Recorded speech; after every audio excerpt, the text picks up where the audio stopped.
Sawubona wenjabulo zusale kahle nhlupheko ezikhwameni zami ngiyakuthulula ngamke. All right, next up, we have the last panel of the night involving two well-established authors. I'm not going to waste any more time by standing up here and taking their talk time up. I would like to welcome for the panel, Writing Without Permission, Jacob Dlamini, Mzilikazi wa Africa, and the talk shall be facilitated by Jackie Shandu. Guys?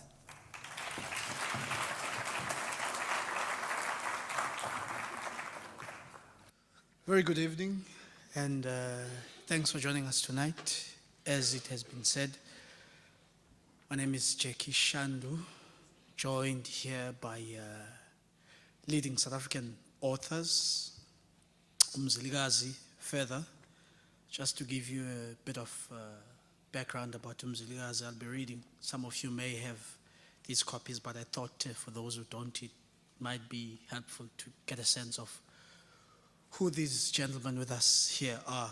Mzilikazi wa Africa is a multi-award-winning journalist working for the Sunday Times Investigations Unit in Johannesburg. He's also the chairperson of the Forum for African Investigative Reporters, FAIR, an investigative journalism organization with 36 members, with members from 36 African countries. He also sits on the board of the Global Initiative Journalism Network.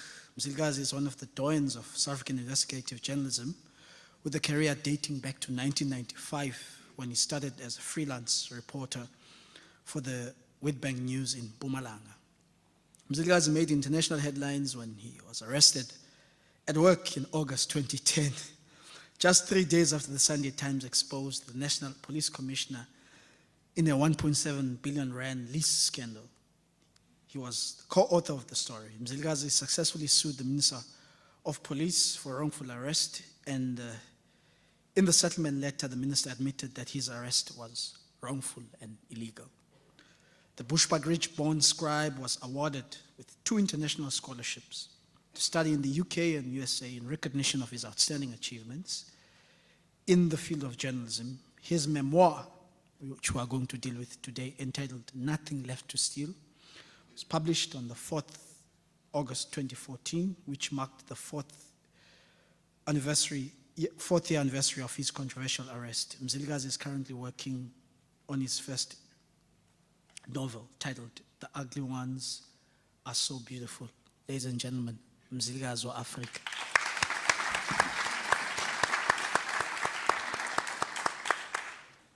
Moving along, next to Mzilikazi wa Africa, right next to me as well, is Jacob Dlamini.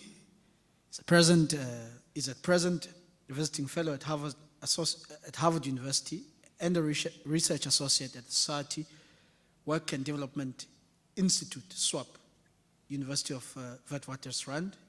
He holds a PhD from Yale University. Previously, he worked as a journalist and was the political editor of Business Day newspaper.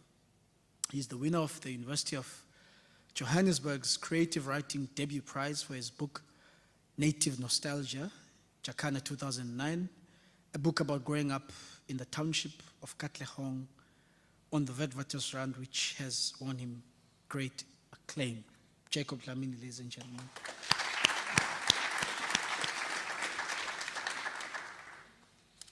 Yeah, well, without wasting further time, let's get to it, gentlemen. Writing for our lives is the theme, and I'd like to start with you, Mzilikazi.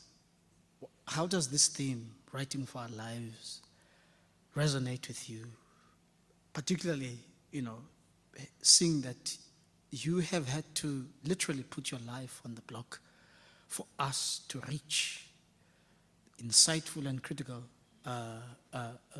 exposés that have come throughout your, career as a journalist. What does writing of our lives mean to you? I mean, there's an African proverb that says that until lions have their own historians, the story of the hunt will always glorify the hunter. So I think for us standing out and telling our stories the way we know them, the way we experience them, rather than getting someone just coming here, misrepresent the facts, I mean, at a point I had to help some journalists from Germany. They went to go, there was a village in Limpopo where like the so-called witches were damned because there were so-called witches were being burned. So I took them to that village. So when we arrived there, those guys were, some families, they were eating mopan worms. And those Germans were like, see what those guys are eating. These are real witches. And there were a lot of donkeys in there. So, and then I started explaining to them that I also eat the same thing, It's, Another witch. I'm not a witch. So, I mean, we need to tell our stories the way we, like, and also to preserve them, because slowly, I don't know whether we are lazy. When I grow up, most people used to read. These days, most people have got money to buy the books, but they don't buy the books. In the old days, people didn't have that money, Sure. but they were buying books and they were reading. Now we've got the internet, you've got your e-book, you've got whatever, but most people tend not to read, but they will know the color of underwear that Beyonce was wearing yesterday, and they'll know what Kanye West is going to be doing tomorrow. Sure. But back home, they know nothing about Sure. what's happening in our own backyard. Yeah. So I think it is good that we as Africans, regardless of what country we're coming from, Sure. we must know, first, we must know about ourselves, Right. and we must know about the people from the country next to us. Yeah. So that we can't be talking about Ubuntu while I turn a blind eye when the people across the fence are crying and asking for food. I take my food and throw them in the dustbin because I'm full, and if I've taken the little that I left over, it might have saved someone's life and all of that. So I think we should start looking at ourselves not in a village point of view, in a global point of view, in a continental point of view. Where do we stand as a people in this continent, and what are we telling the people across the world about ourselves? Sure. No, thanks.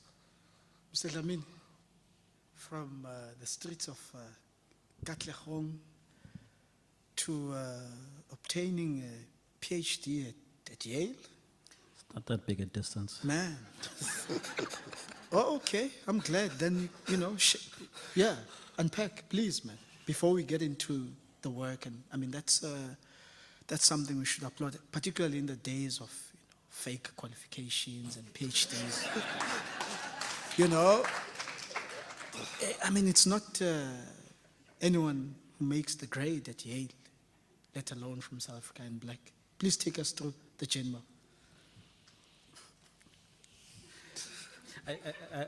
I was hoping that I wouldn't have to play the cantankerous bastard. Yeah. But Jackie's opening question leaves me no choice. There's absolutely nothing exceptional about my journey. There's absolutely nothing exceptional. There's absolutely nothing exceptional, in part because nothing about where I come from makes us remarkable. I was lucky in that I had very good teachers. I went both to government schools and private school, and all along I was blessed with good teachers. I was blessed with family members, my mother especially, who cared about education, who cared about reading, who cared about writing. And so once you understand that, then there's absolutely nothing exceptional about what I've done. And I've also met in the US and in the UK, because I've studied both in the US and in the UK. I've also met South Africans, from different backgrounds, people of Indian descent, people of European descent. And in some ways, these are similar stories, that these are people who care about education, who come from backgrounds where there's value, there's emphasis put on education, and you know they're there because they're there. Yeah. So I mean, I guess I'm pushing back against your question because I think implicit in the question is the suggestion that we need to justify why we're there or how we got to be where we are. And I think implicit in that question, there's another assumption, and that's that, and it's something very typical of South Africans, I think, and that we don't think highly enough of ourselves, I think. Yeah. So that's why I'm pushing back. Sure. That's why I'm pushing back. Yeah. So I don't think that's a question to ask, because there's absolutely nothing exceptional Well, about this. Yeah. fair enough, you know. Yeah. Someone asked for fireworks, so this is enough, we're trying to make a fire. Yeah, so. Fair enough, you know, but also living in a country where higher education, by and large, remains the preserve of the, you know, select elite few. This is the reality, year in, year out. 21 years into the new dispensation, every beginning of academic year, thousands of would-be university students take to the streets to demand the opportunity to sit in a class and get the education, Jacob. But moving right along. Yeah, can I just say something? It's like Jackie knows which buttons to press.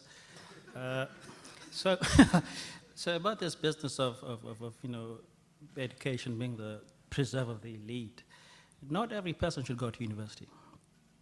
Yeah, not every person deserves to be in university.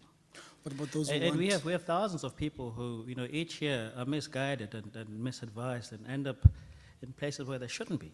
Mm-hmm. Yeah, and this is an uncomfortable thing to say, precisely because of our legacy. You know, try telling thousands of black South Africans that maybe university is not for you. You know, to many ears that sounds like you know, Bantu education. It sounds like racism, but it's something that needs to be said. And I mean, you could say the same thing for many Indian South Africans, many colored South Africans, many white South Africans. You know, we need artisans, we need artists, we need you know, all kinds of skills, and we all not the same thing, and we all don't have to go to university to prove that we're smart. Sure. Yeah. So some of these protests are misguided, and I think that's something that has to be said. Yeah. Sure. We'll come back to that. Hold that thought. Mzilikazi, throughout the text, you know, there's this, you keep reminding us of your Pan-Africanist, you know, outlook and your adherence to the philosophy of black consciousness as well.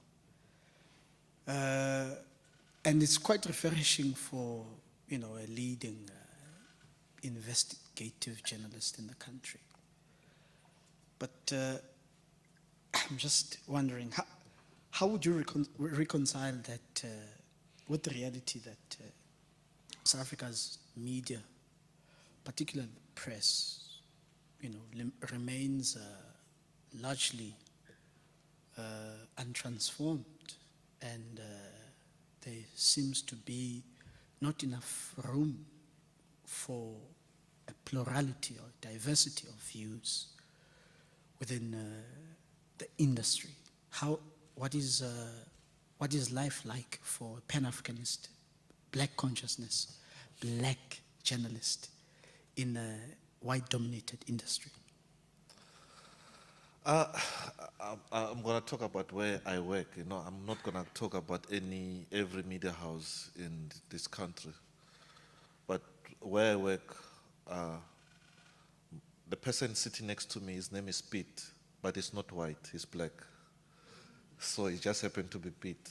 Mm-hmm. So, I mean, in our newsroom, there are more black faces, you know. Mm-hmm.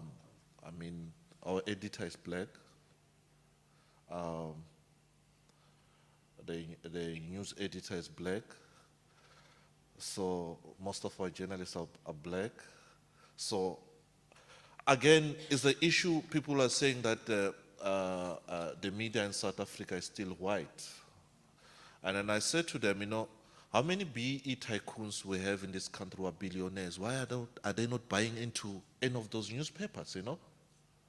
So, and no one is stopping them from starting their own publications if they think the newspapers are too wide. I mean, where I work from, there is transformation because I've seen it, I've witnessed it, I've seen, I mean, Futi yesterday explained that she was recruited from university and she was recruited by the Sunday Times. She started a career there because there's always room for growth, room to train, room to develop people, room to nurture up and coming young African journalists. So I'm talking about where I work from, so I can't talk about other media houses because I don't know what's happening there. So all I'm saying is where I'm coming from. Like, you remember, if you look at the history of the company over the past years, you look at who were the chairpersons of those companies. You know, remember Cyril was there was Amikai and all of them, you know. So transformation, where I come from, there is transformation. Okay, no, that's refreshing. That's good. That's good to hear. Jacob, I mean, there's a link between both your books, and you have a similar history also in terms of both. Well, I mean, Umzilikazi is still there in the world of journalism, but in terms of the trajectory of our country, you felt in your recent work, Askari, to go back to those days, of apartheid and what life was for those in the trenches, trying to take us to the day of freedom. It's quite an interesting also development from, I think, the main theme of your initial work, native nostalgia, looking at life, growing up in the township, and how we remember those days of apartheid. So what informed, the jump to say, now I want to go back to the times of apartheid, and from the activist point of view and what it meant to be an activist. And it's also quite issues you raise have been quite, controversial, coming back to us with Mzilikazi also in the text, talking about people being taken back to the past, being, called askaris or traitors, being accused of all those things. What informed that you going there and want to take us back to, what was going on at the time?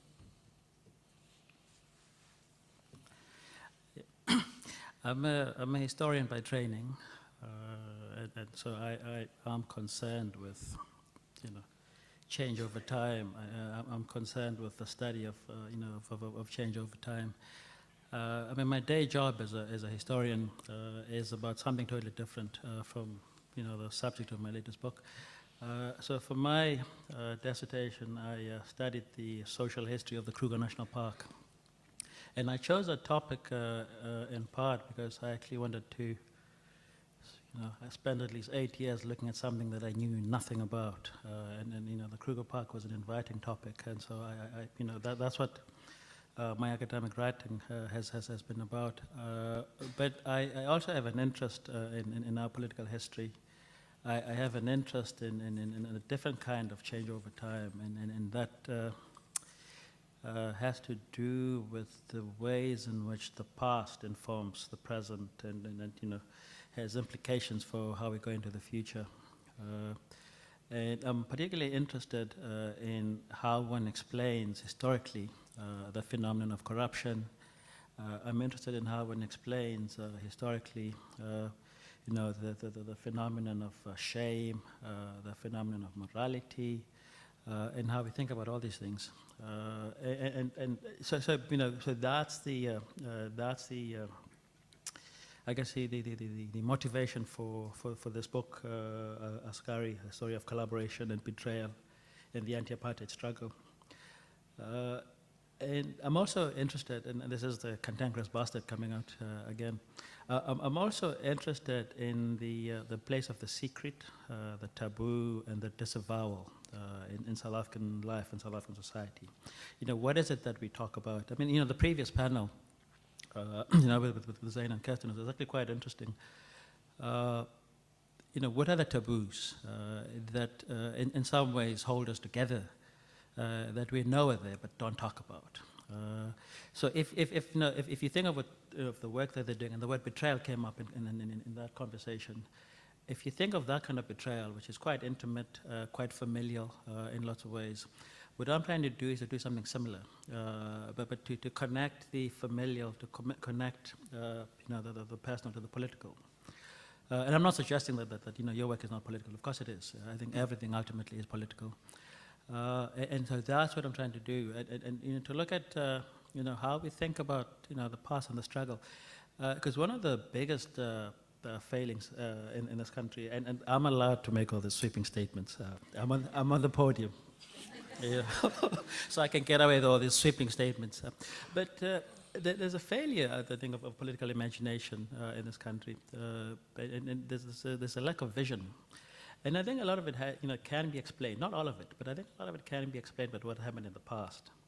You know, it can be explained by looking at how people were compromised, how people compromised themselves, and it can also be explained by looking at the ways, the insidious ways in which our insistence on this heroic narrative of struggle blinds us to the many moral compromises that people made to get out of you know, whatever situations that people are in. So that's I mean, so this is what drives me. Yeah, I you know, as you can tell from the first 5 minutes, that I'm the kind of person to walk into a room and proceed to try and make everyone uncomfortable. Yeah, but that's what drives me. Sure. You know, telling the stories that we all know about, you know, but dare not talk about them. You know. Okay, interesting. Mzilikazi, on issue of, I don't know, compromising principle and morality for expediency, particularly political expediency in the body of your work post-1994. It's a whole host of scandals, one after another. I mean, it's very hard to put the text down. You have literally swam with crocodiles and danced with lions. What kept you going, man? From being thrown out of a moving vehicle in Dubai to pretending to be a Mozambican national wanting to be sold as a modern-day slave in South Africa, and that cover being, you know, uncovered and a gun to your mouth. It's a whole host of experiences. You are still here with us in Begicele's hometown. What kept you going, man? That's remarkable, man. I mean, scientist Albert Einstein once said,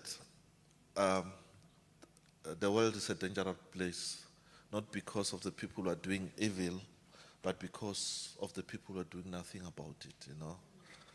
I mean, if you see your neighbor, maybe you're stealing and drugs, and you keep quiet about it. Next time your kids will go on over there and start buying drugs from him.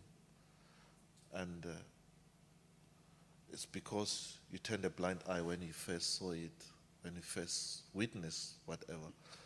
I mean, when I was 15 years old, I joined the struggle, you know. I didn't join the struggle to be poor. I joined the struggle for our people to be free. Sure. Let me tell you briefly my story about the struggle. I was a young boy at high school. I was recruited by this MK soldier. My job was simple, was to smuggle guns, you know. I'll collect the guns, take them home, someone is gonna take them, and that's how it was, a whole chain of how the guns were moving from point 1 to point B. The guns were coming from Mozambique and all of that. Until one day, one of my comrades trusted snitched, told the police that I was involved in the struggle and this was my job and I was smuggling guns for. And police arrested me, they raided my house and they were looking for the guns. They turned everything upside down. They didn't find the guns. The guns were there in the house. They were in the stove. Basically you take a gun, you dismantle it, you put everything in the stove. You take out everything inside the stove, it's empty. Put the guns inside it, you put the pots on top of the stove. When police come, they see the pots on top of the stove, they don't even touch the stove. They turn the mattress, everything, the cupboard upside down, the guns are in there. So that's how I got away with it. Because my lawyer said to the magistrate, said, my client here has been accused of being a gun smuggler, but I don't see any gun here in this courtroom as evidence of that. And therefore, I don't see why my client should face this case until police can come up with a proof that he is indeed a gun smuggler. They had all the information, but they didn't have the evidence. So, I joined the struggle for our people to be free. And at that age, I was young. I didn't want, when I grow up, to see my kids going through what I went through, them being dumped. Basically, people were dumped in different homelands, You, Shangani, stay in Gazankulu, Sutus, all of that. It was not the way that I wanted the future in this country to be. And also that pushed me to a certain extent into writing because I had to vent my anger through my poems. I started writing poems because I was angry because of the situation that I was. I was opened, my eyes were opened by a young man who came to our school in the village. He was coming from Soweto. Nathaniel Makanet, So for us from the village, we're told that we are trying to get this little education that we're getting so that we can go to the city and become something. And here there was this boy who came all the way from Soweto and studying in the village. And then one day I asked him, I said, dude, what brings you to this village? There's no running water, no electricity, no nothing. There's nothing for you, but you are here. And he said, my friend, politics forced me out of Soweto. And I didn't even know what the word politics is. So I said, what's politics? Why are you afraid of this guy, So he explained to me, this is politics. He explained to me the ANC, Mandela in jail. I didn't even know who Mandela was at the time, Since that discussion, he opened my eyes. And then I got so angry because I thought the world was perfect. And there's this young man who told me, this world is not that perfect, And I got angry to the point that, when I look at my parents, I look how they were struggling. And how that struggle is now my struggle because they were struggling, and it will go on to my kids. So I have to do something about it. That's when I decided to be involved in politics at that age. But again, it was not again for me to be rich, it was for me to be part of a movement where we'll try and set our people free and get this freedom. That was what pushed me. I've been through a lot, like you said, thrown out of a moving car, dumped in the middle of Kruger National Park, had a gun stuff in my mouth and all of that. I always say, people ask me this, and I always say, my motto is simple. I'll do my best, and God will do the rest. I'll try my best to make sure that I watch my back, I look around me and make sure that I have enough protection. But the rest of stuff, I just leave it to God. It's God who decided that I must be born on the 26th of November, and it's God who will decide that I must be killed or must die on that particular point in time. No man will decide that if God doesn't want to. So if I die, it will be because God said, this is your day to pass on. Sure. No, thanks.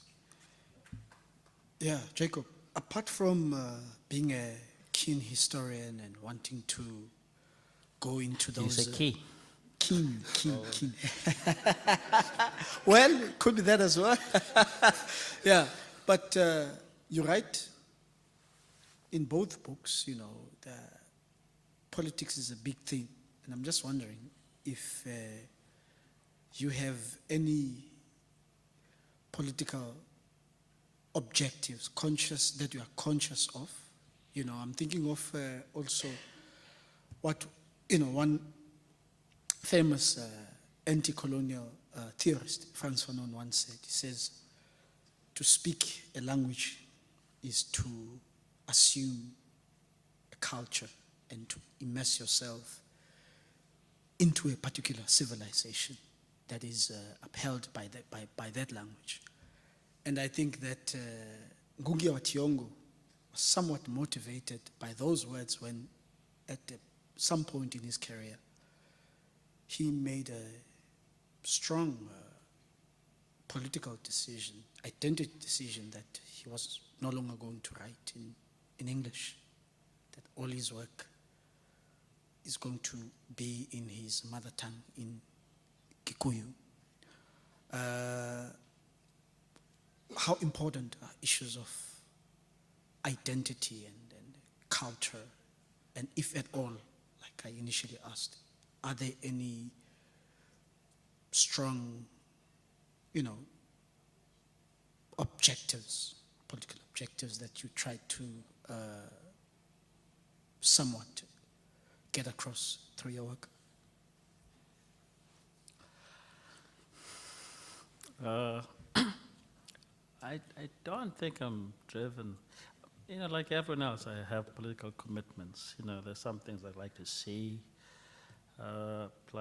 Many people who come out of the movement, as we used to call it, I also have my disappointments and my sense of, profound sense of disillusionment. Sure. But I don't think that's what drives me. And maybe I'm just being a coward here and trying to, to take cover under this label historian. So I'm not motivated by any political objective. I guess what I'm trying to do is to become a storyteller. When we visited a school this morning, I tagged along with Uput Mandla Langano. No, so it's no Violet. And one of the things that Uput Mandla said to the students at New Forest High School in Montclair, I think, was to tell them something that we all know as adults, and that's that to become a writer, you have to become a reader. Sure. To become, you have to read. You can't write without reading. And it's such a simple, obvious thing to say, but it's also profound.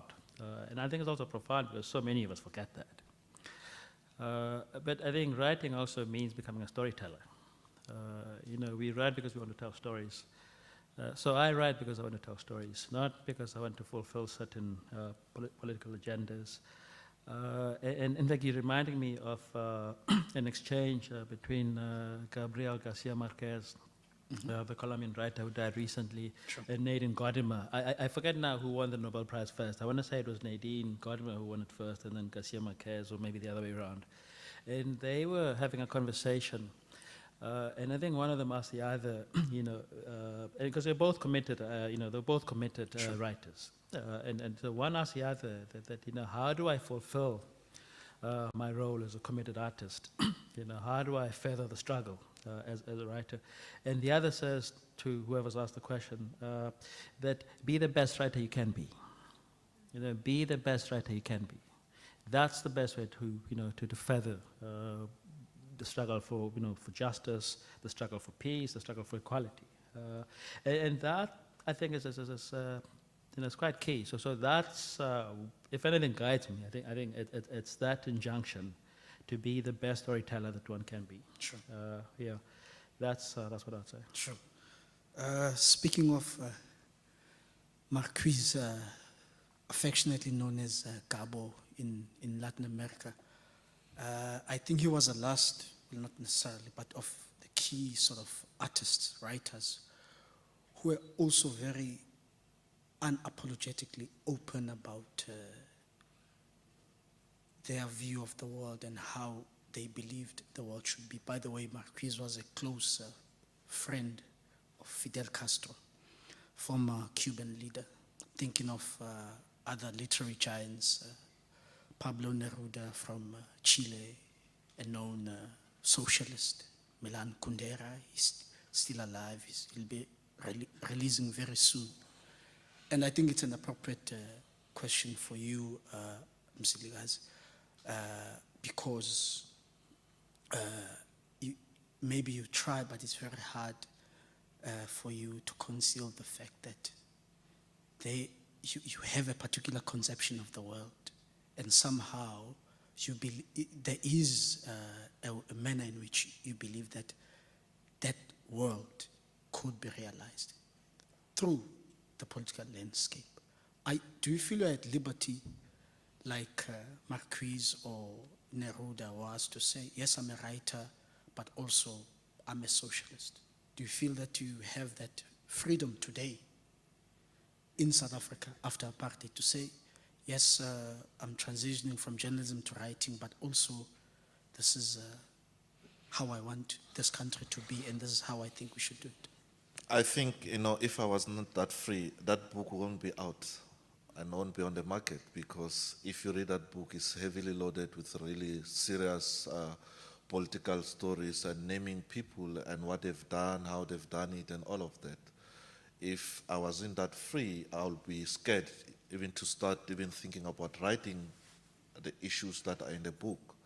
So I am free. See, freedom is not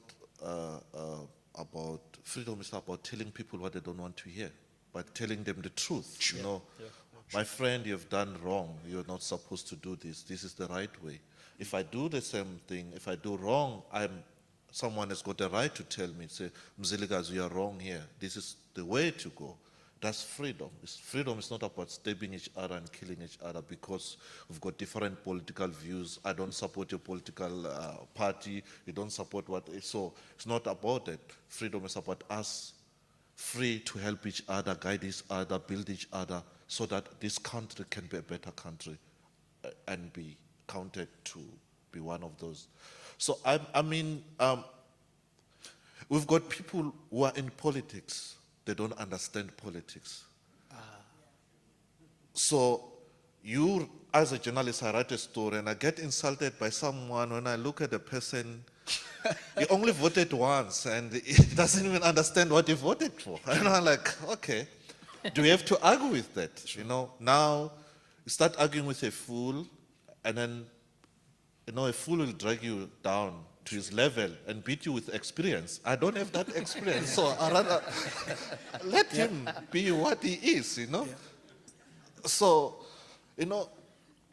many people think I hate the ANC. That's what people always say. This guy hates the ANC. That's why he's bashing the ANC left, right, and center. My best friends are ANC ministers. I go to their houses, I sit down with them, we engage each other. True. We're not insulting each other like I'm being insulted on the street or whatever. My book is bought mainly by ANC members. I was telling Jacob that last week Friday, the government minister bought 50 copies of my book. And he said, I want to make sure that some of my colleagues read your book, because this is what we as South African and as the government of this country must learn from this book, so we don't repeat those mistakes. Wow, that's commendable. Yeah, from a minister. At least we know they're reading nowadays. Yeah. On a more personal, what's your writing routine like, my brother? You read, I follow a lot of writers' blogs, old writers, James Baldwin, it's Simone de Beauvoir, it's Jean-Paul Sartre, and how they, used to get into their work. Some would wake up in the wee hours, have 2 shots of whiskey, get on it, Some would, wake up at 11 a.m., put on some jazz, some John Coltrane, and get into the vibe. And what it's like for you? Hard. How do you get it done? Yeah, it's yeah. In fact, I was marveling when Zaina was telling us about how she will work from 2:30 in the morning to 4 or 5, and then be a mother. It's hard. I have a 2-year-old and an 11-month-old at home, and I mean, trying to write with, with the one crawling and the other one running around, it's just impossible. Even reading is impossible. Yeah. But the best I can do is just, respond to emails. But even that is a truncated experience. So what do I do? Maybe the best way to answer your question, Jack, is to tell you what I had once. I was lucky in that in 1999-2000 there was an exchange student at a college in upstate New York called Bard College, and Chinua Achebe was teaching English there at the time, and it was his 70th birthday. And so they invited a whole army of incredible, amazing scholars to come and pay homage to Professor Achebe. And one of the people who spoke at this conference was Toni Morrison. And each big name was asked to give advice to the students in the hall. And Toni Morrison said that, because she was teaching at Princeton at the time, and she said that, one of the biggest mistakes that a lot of undergraduates especially make is to think that the first draft is always the best draft. That a lot of undergraduates especially have an aversion to editing and to reworking their work. And I think that applies to actually most of us, that we have an aversion to being edited, that we have an aversion to rewriting. And a lot of writing is about writing and rewriting. Your first line is not always your best line, and I think that's quite key. But what does this mean? I think what this means is that so when you sit down to write, don't aim for perfection from the word go. Yeah. Because I feel like, and I'm not being insensitive, but I feel like a lot of what passes for writer's block is nothing but an obsession with the search for perfection. That perfect turn of phrase, that perfect opening line. Yeah. Not everyone is a Gabriel Garcia Marquez. Not everyone is a J.M. Coetzee. I mean, I always think of, when I think of like perfect opening lines, I always think of the opening line to Disgrace. For a man his age, and I'm paraphrasing here, but he thinks he's solved the problem of sex rather well. That stays with you. And it doesn't stay with you because of the subject matter, but it stays with you because of the construction. And you can see, the thinking and the crafting and recrafting that's gone into this. Sure. So how does that answer your question about how I do it? I write. I write. I mean, some days you're more inspired than other days, but just commit something to paper. Commit something to paper, but commit it with the knowledge that you always have to go back to it. That you always have to go back and rewrite. Some days or some weeks you might write an entire page. Then you go back a week later and you say, "What nonsense." Is this? And then you rewrite it. So I mean that's how I do it. And so I guess we're lucky in that. We have a babysitter who comes in, and that allows me to go to the library to write and to read and stuff. Yeah. Yourself, Mzi? You see, when I feel the age of writing, I bribe my kids by dumping them at the cinema and walk to the park and go and write. My kids love movies. Maybe it's because I've introduced them to movies. So basically, like when I feel like today I want to write, I ask them, "Do you guys want to go to the movie?" "Yeah, Daddy." Just go and dump them in the cinema. Yeah. That 2 hours I'm sitting in the park. Most of the time, if it's during the day, I just go and sit in the park and write. The other thing is, I love music. I was going to mention that. I've got my own recording studio. He's got an album coming out soon, by the way. He's third, right? Yeah, an award-winning musician, ladies and gentlemen. So, after work, most of the time I go to my studio and make music, and then I extend that music from being in the studio to my study room writing. Sure. So, because you take that, you see, a song also has to be written. If every song was like a novel, you'll get so many characters out of that because, So that's what normally I do. After work, I'll go to the studio just to calm down for after a hard work, a day at work, Go to the studio, make music or listen to music. Now, I go home to my study room when things are calm and then sit down. And, you see, sometimes like you sit there looking at your computer or your notepad, nothing comes out, you know, like kick yourself, you hit the wall, nothing comes out. So for me, I read a lot. I watch a lot of movies. But then again, you might be watching a movie like The Last King of Scotland. It's got nothing to do with what you want to write about, and it doesn't really motivate you. But then you need to start thinking more and more about what you're writing, and exactly, sometimes nothing comes out. But most of the time for me, it's like in the middle of the night, you know, that thing just comes out, like, don't wake up, go and sit down and write. And write, and then next thing is 8 o'clock in the morning, you see the kids are out, they are ready to go to school. Like, guys, it's 8 o'clock, yeah. So there are days where nothing comes out. You try your best, wake up, like, nothing comes out. But I think reading more and more, it encourages you and it motivates you. Sure. It looks like we've run out of time, have we? Yeah, I think, yeah, that's what happened. But we're going to open it up to our beautiful audience and a set or two of questions. So I think the revolving mics. Based on his book, Nothing Left to Steal. I've read the book, half of it, quarter of it maybe. And then I've noticed that most of the people that you expose, like, are politicians and their fellow Africans, fellow black South Africans. So I was wondering if, like, do you specifically go out to research, or is that saying that there are no corrupt people from other races? And also, in addition, I wanted to ask, as a writer, exposing all these people, do you not feel like, as you are part of the struggle, do you not feel like you're betraying the struggle a little, because those people were your former companions back in the days? I mean, a thief is a thief. It doesn't matter whether the thief is pink, yellow, or brown. A thief is a thief. And those are the guys who are betraying the struggle by stealing from the poor. I'm not betraying the struggle. I'm not ashamed of what I'm doing, because I'm telling our people, these are the people who are stealing from you, and you must kick them where it hurts the most.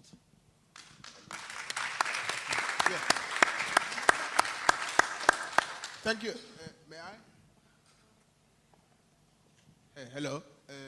Thank you very much, gentlemen. I'm excited by the issues that you are raising, but also what I would like to ask from you, gentlemen, Jacob and Mziligas, is the role of vigorous intellectual, scholarly inquiry, so to speak, in engaging with some of the pertinent issues that stared us in the eye,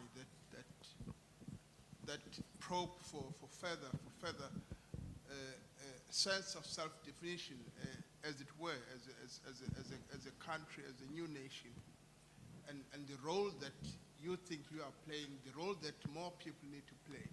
Do you get a sense that there is a robust commitment to a cause or a project of that nature, and that makes you hopeful if there is, or there is more that needs to be done, and how do you propose we go about on that mammoth project, so to speak? Thank you.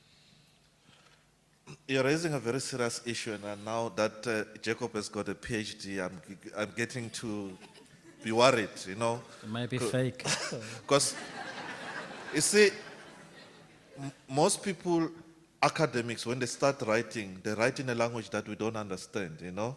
They talk among themselves, and the common men on the ground, they want to read them, but it's too, we don't understand what they're trying to say to us, because now it's like someone, you're used to an Uno, and someone comes and tells you about the Lamborghini and the engine. You don't understand those things. So I'll hate to see the day when Jacob now start talking in that language that I won't understand him, you know, Because the issues, we do have a lot of intellectuals, a lot of professors, academics, writing good books, but the language they're using is difficult to understand. Yeah. Yeah, but Bongit, I mean, that's a difficult question to answer, and I think it's difficult to answer because I don't know if there's a straight answer to your question. I mean, some of you have read, this famous book on nationalism by a historian named Benedict Anderson. The book is titled "Imagined Communities," and I mean, essentially, the argument he's making is that nations are imagined communities. You have to imagine South Africa as, territorially contiguous. You have to imagine it as limited in some ways, because if we're all South Africans, then no one is South African. So for a nation to exist, certain, things have to come into play. So, you have to imagine this community into existence. And I'm always reminded of his argument each time I land at the airport in Joburg. You've flown 14 hours, 16 hours. You've had to wait in New York, to get on the plane. No one complains, while you're waiting in line. Long lines, no one complains. You get to Joburg, suddenly people wait 2 seconds and they start moaning and complaining about how things are falling apart. And you think to yourself, but aren't you the same guy who was standing behind me in New York and you didn't complain once about how rude the people were? No one explained why you were waiting. But at the same time, you have to remind yourself that, he and I have the same passport. That somehow for us to live together, you have to imagine that we are part of the same thing. And I think for those of us who, grew up in the struggle, grew up in the movement, in some ways that's particularly hard. So, you have to ask questions about, why all the corrupt people, who appear. And I mean, this is crucial. It's not that every person who's corrupt in this country is African or black. It just so happens that, that's, I mean, Begekele is Begekele, I mean, are we going to pretend that, he comes from someplace else? No, So how do intellectuals help in this endeavor? How do intellectuals talk about, what South Africa is or what it should be, what it could become? I don't know. I don't know. But maybe let's go back to that, Macare's Godimer, discussion. Be the best you can be at whatever you do. Be the best storyteller you can be. Be the best doctor you can be. Be the best lawyer you can be. That might help. Because I don't know. I feel like we've come late to this whole nationalism game. In some ways, I mean, we're trying to make a nation at a time when maybe that ship has sailed. But somehow we still have to live with each other. We have to coexist. And in some ways, I mean, living in South Africa is a moral challenge. Living in this country is I'm not saying that that's unique to us. And I know I've been back home too long when I stopped noticing the beggars on the street. When that doesn't register anymore. You have a guy like, coming to your window and you don't see him. Yeah, I know I've been home too long. I think things like that. I think the obscene levels of poverty in this country, the obscene levels of racism, sexism, all kinds of crimes. I think those are constant moral challenges, and I think we should all be affronted. We should never be comfortable about being South African, because there's nothing comfortable about this country. To use French, this country is fucked up. This country is fucked up, and we should all be affronted by that. But we don't pull away from the challenge. How do we make things better? I think and I'm not suggesting that it's fucked up, because what's happened over the last 20 years. I mean, if you've bothered to read, the work that I've put out, you'll know that that's not my argument. I'm not saying that things have been fraught since '94. That's not true. That's not true. But there's a lot wrong in this country, and we have to be uncomfortable. We have to be. Thank you very much, Jackie. I mean, I think the theme of the session is writing without permission. Is there any possibility that in the near future we could see a transition from writing without permission to writing for revolution? That is the first question. Wait, right on top. And yeah, a transition from writing without permission to a phase where there is writing for revolution. I think Jackie's question was relevant as to where basically do you locate your political critique as far as change is concerned. And basically there are two dominant narratives that one can speak about. The first narrative is that, which has actually held as a transform, is that we are going to wait for the state to provide everything for us, handouts. And there's a narrative that we are going to attain freedom from below. So given your political critique or your intellectual critique of the status quo, straightforwardly as you are doing it, where do you locate your work? Because like you are saying, we cannot become armchair critics and expect someone to bring the change that we want to see. Just like some academics are doing. They are sitting in the ivory towers of academia, spewing all this academic junk without being part of the struggle in the theater of the revolution. And without being prescriptive, I just want to check as to, in the last resort, where do you locate your critique so that we bridge the gap between the so-called masses of our people, which I don't know what it refers to, and guys like you who are able to provide a very clear analysis of the situation. So how do we bridge the gap from writing without permission to writing for revolution? Thanks.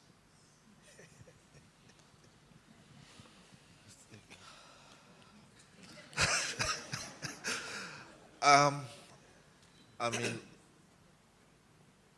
writing for revolution and that also waiting for that revolution to be televised. I mean, writing is revolutionary to begin with, you know, because it's not that anything that has to do with politics, struggle, is revolution. Yeah, and then again, when I was tasked to do a research on the biography of the former president, Thabo Mbeki, the Dream Deferred, which I spent two years working on it, you know, I pick up a lot of things that I was thinking like, wow, this thing, the people of this country, they don't know it. And if put it out there, it might lead a particular struggle for people to look at things differently, you know. Things that happen in outside the country. And again, you can write for revolution if we do have revolutionary readers. You write whether the topic is appealing to the masses, as we call it. Do the masses read that or not? And again, will you be keen to write 7 books like on politics or revolution? And when you look at the sale figures, one book sold 3 copies, the other one 4 copies, the other one 1 copy. Yes, you want to be revolutionary like that and all of that. Again, you say, I'm doing this for my country. The publisher also want to recoup their money, you know. And if the publishers close you down, you know, the publishers that talk to you say, oh, that guy writes about revolution and no one is reading that nonsense, you know. But then again, we have to tell the story, no matter how painful, no matter how uncomfortable, no matter how bad the story is or what we went through as a people, we have to tell it so that our children, our grandchildren, one day they'll say, oh, there was this book that was published 10 years ago. It dealt with these matters. It dealt with these issues. Why can't we use it as a referral for what we are facing right now, maybe 20 years later, 100 years later? The issue is we need to get more people reading books so that when they come to conferences like this, they engage us as writers. not sit there and look at us and say, oh, this guy's written a book. And all. We need to engage. This is a platform for us to engage so that where are we going from here? Give me an idea. Okay, my next book, I think I should write about, because based on the questions that I was asked today. So we need people to read so they can engage us as writers. They can open doors and our eyes into certain topics, certain ideas about our future books. Yeah, but that's a very difficult question. So I'm quite religious, but I'm also quite skeptical. And you know, those of you who are people of faith will know that, you know, one of the questions that we have to grapple with, or that we grapple with as people of faith, is the question: why does evil happen? You know, if there's a God, or if there's God, why does evil happen? You know, I think it's a question that any sincere person of faith, you know, grapples with, or has to grapple with. You know, why do bad things happen to people? If there's a God, and this is a God of love, a God of justice, a God of peace. And I don't think that you know, that struggle that we have as people of faith is a struggle that can be resolved easily. You know, it's a constant struggle. It's something that we have to live with as people of faith. Why do I say this? I say this because I think there's something messianic about the notion of revolution. You know, there's something messianic about it. And you know, what do I mean by that? I mean that there's an assumption that at some point there'll be this rupture. At some point there'll be this rupture, there'll be a revolution, and whatever comes the day after, you know, will be heaven, will be perfect. Yeah, and I don't know if that idea, you know, still has any validity. You know, this idea of change is something messianic. And it may well be that the kind of change or the kind of revolution that we should be writing for maybe is a revolution with a small, you know, small r. And it's a revolution that tries to make this a better world in a small way, like a modest way, you know. You know, am I nice to my neighbors? Am I nice to the people on the street? I mean, that sounds like, you know, conceding defeat, but maybe it is. Maybe it is. I don't know. But so you know, I mean, do I write for revolution? Do I want to write for revolution? No. But you know, do I want Mzi to write Truth to Power? Of course, of course. You know, because I mean, you know, the reason I like Nothing Left to Steal, you know, we didn't get to talk much about the books, is that it makes me uncomfortable. It makes me angry. You know, it makes me sad. Yeah. That for me is the kind of writing that speaks to me, and it's the kind of writing that I think we should all be pursuing. Yeah. I'm not suggesting that you know, we shouldn't have stories with happy endings. Of course we should. But I feel like the literature that speaks to us in this moment, you know, is a literature that makes us uncomfortable, a literature that unsettles us. You know. Well, I think that's all we have time for tonight. Thank you very much, ladies and gentlemen. It's been a pleasure.